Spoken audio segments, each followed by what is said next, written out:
We are occupied with measure. Right? I'm tall, I'm short. I must be different from what I am. Measure, you understand? Which is comparison.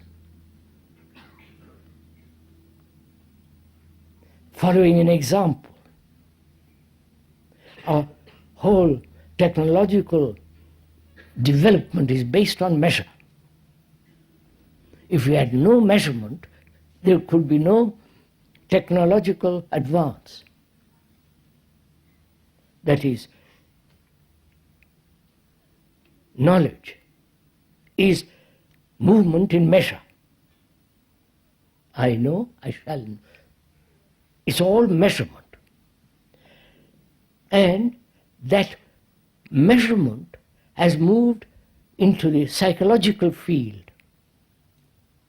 Follow all this, sir. Are you following? Huh? Watch yourself how it works. You can see it very simply. And so, we're always comparing psychologically. Now, can you end comparison?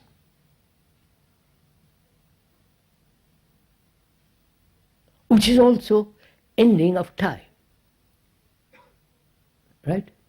Measure means measuring myself with somebody and wanting to be like that or not like that. The positive and the negative process is part, through comparison, of measurement. I wonder if are you getting tired? Go into it for yourself, you'll see. So, is it possible to live daily life without any kind of comparison? You do compare two materials, one corduroy color against another corduroy color. But psychologically, inwardly, to be free of comparison completely, which means to be free of measurement.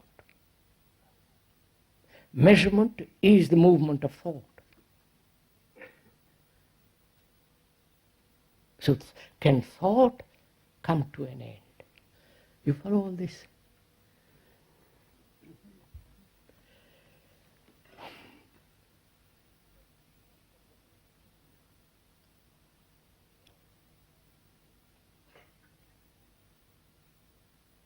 See, most of us try to stop thinking.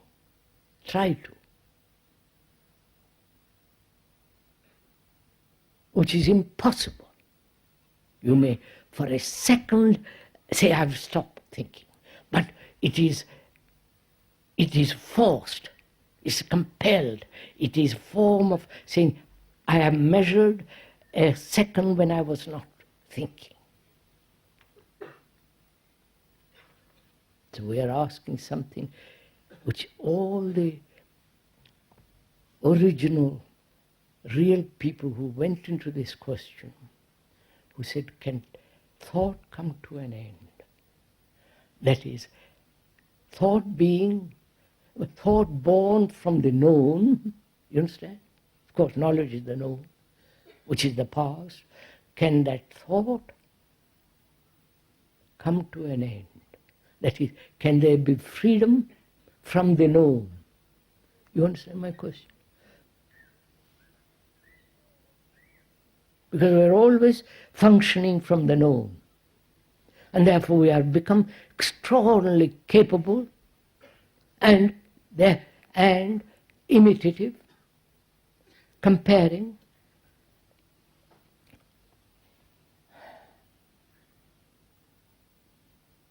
And this constant endeavor to be something. Right? So can thought come to an end? Thought itself, when it is aware of itself, knows its limitation, and therefore it has its place. I wonder, are you doing all this while we are talking? So, we talked about measurement, control, the importance of the senses and their right place. All this is part of meditation. And we're asking next,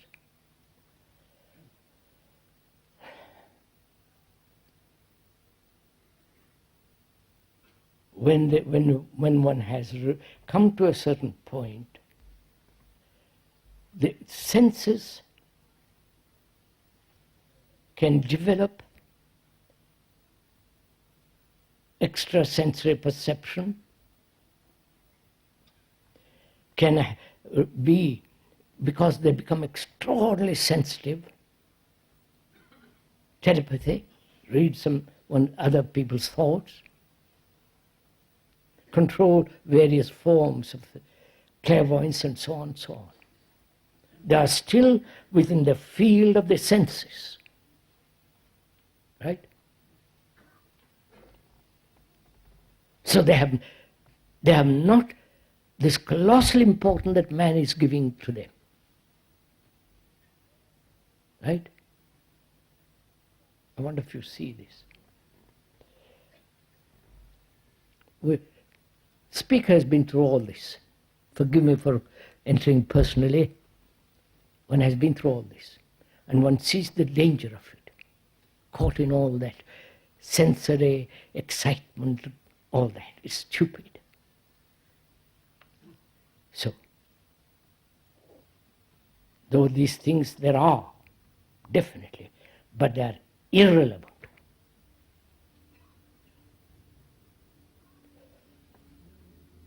We're asking now another question, which is, man is always seeking power, right? The politicians, the priests, the everyday man and woman wants to dominate, wants to control, wants to possess. Power has become extraordinarily important. The two superpowers. That means power in the hands of the few to dictate what others should think. The Christian church has done this excellently at one time. The heretics, the torture, the Inquisition, and all that. To control man through propaganda, through books, through words, through images, controlling him through his fear and reward and punishment. Any form of dissent is either tortured, expelled, concentration camps, or burnt. Right? This is history of man's stupidity. Though he calls it patriotic, religious. Now we're asking, is it possible to live without any sense of power? You understand what I'm saying? Are you following all this interest in all this? Which means, can you live in total anonymity and total humility?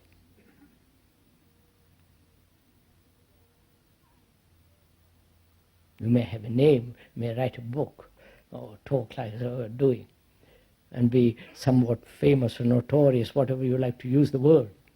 But nothing behind it.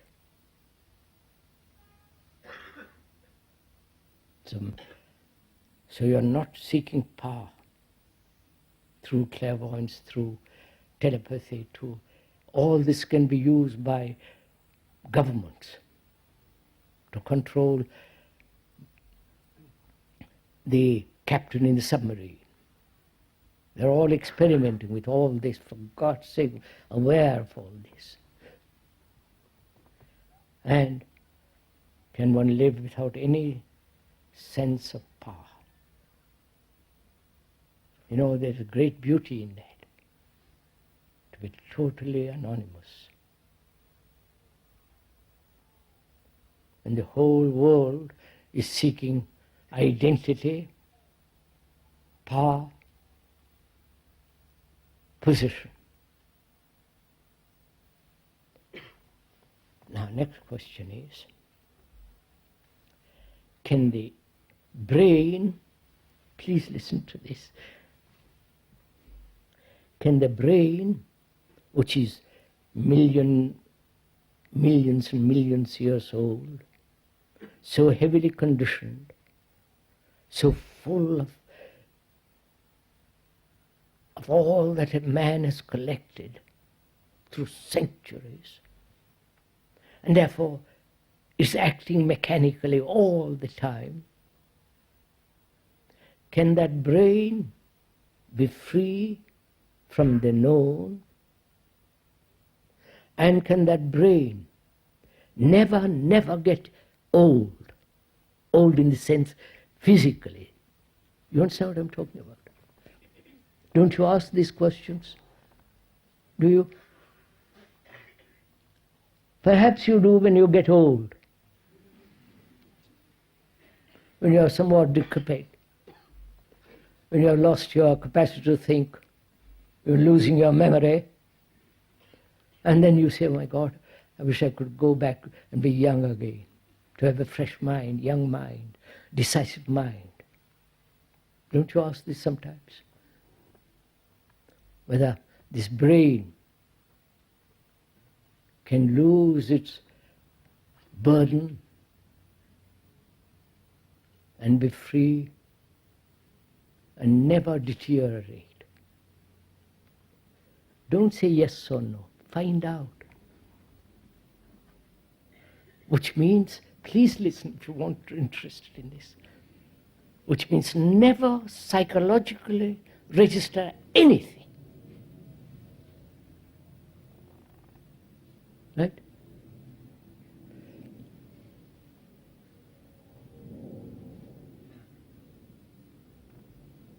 Is that, you understand?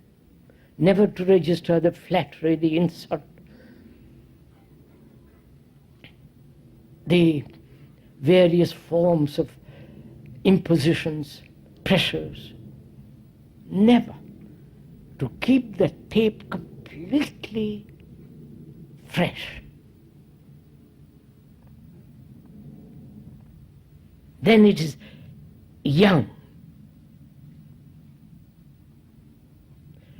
Innocence means a brain that has never been wounded. Right? That is innocence. That knows no misery, conflict, sorrow, pain, all that, which is all registered in the brain, and therefore it's always limited, old as it grows physically older. Whereas if there is no recording whatsoever, psychologically, then the brain becomes extraordinarily quiet, extraordinarily fresh. This is not a hope, this is not a reward. Either you do it and discover it, or you just accept words and say, how marvelous that must be. I wish I could experience that. And you're off the mark. Whereas if you do it, you'll find out. So the brain then becomes, because of this insight, which we talked about, because of that insight, the brain cells undergo a change. It's no longer holding to memories. It's no longer the house of vast collected antiquity. Right? So that's that. Then also, we must ask a question. Is there anything sacred in life?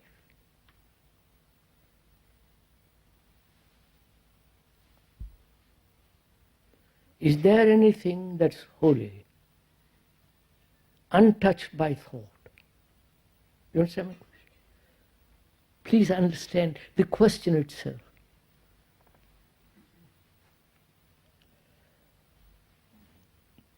That which is holy, sacred, we put them in the churches as symbols. The Virgin Mary, the Christ on the cross. Go to India, they have their own particular images. Go to Buddhist countries, they have their own images. And that has become sacred. The name, the sculpture, the image, the symbol. In certain places, churches, temples, mosques, and so on. In the mosque, naturally there are no images, but lovely writing, which has become an image also. Now we're asking a question. Is there anything sacred in life?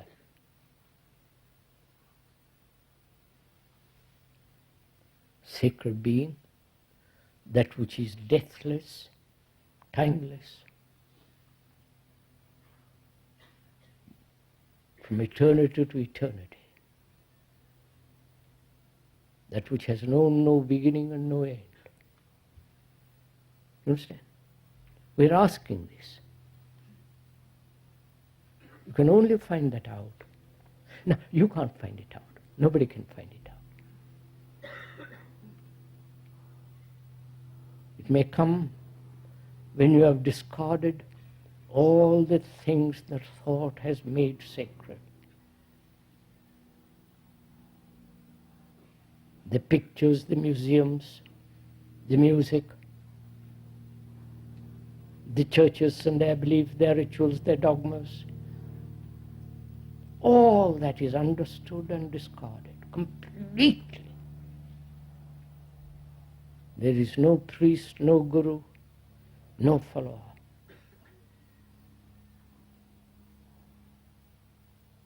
Then, in that tremendous quality of silence, you may find out, in that silence, there may come something that is not touched by thought, because that silence is not created by thought. So one has to question, go into this whole nature of silence. There is silence between two noises. There is silence between two thoughts. There is silence between two notes in music. There is silence after noise. There is silence that thought says, I must be silent, and creates that artificial silence and thinking that's real silence. There is silence when you sit quietly and force your mind to be silent. All those are artificial silences. They're not real. Deep, uncultivated, unpremeditated silence. We said silence can only come psychologically when there is no registration whatsoever. Then the mind, the brain itself is utterly without movement. Then in that great depth of silence, not induced, not cultivated, not practiced, but in that silence there may come that extraordinary sense of something immeasurable, nameless. This whole movement from the beginning to the end of these talks is part of meditation. Finished.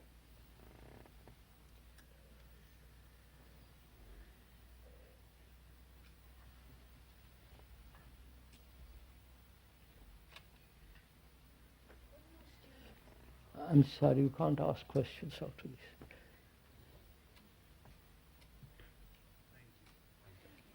I hope we'll meet again.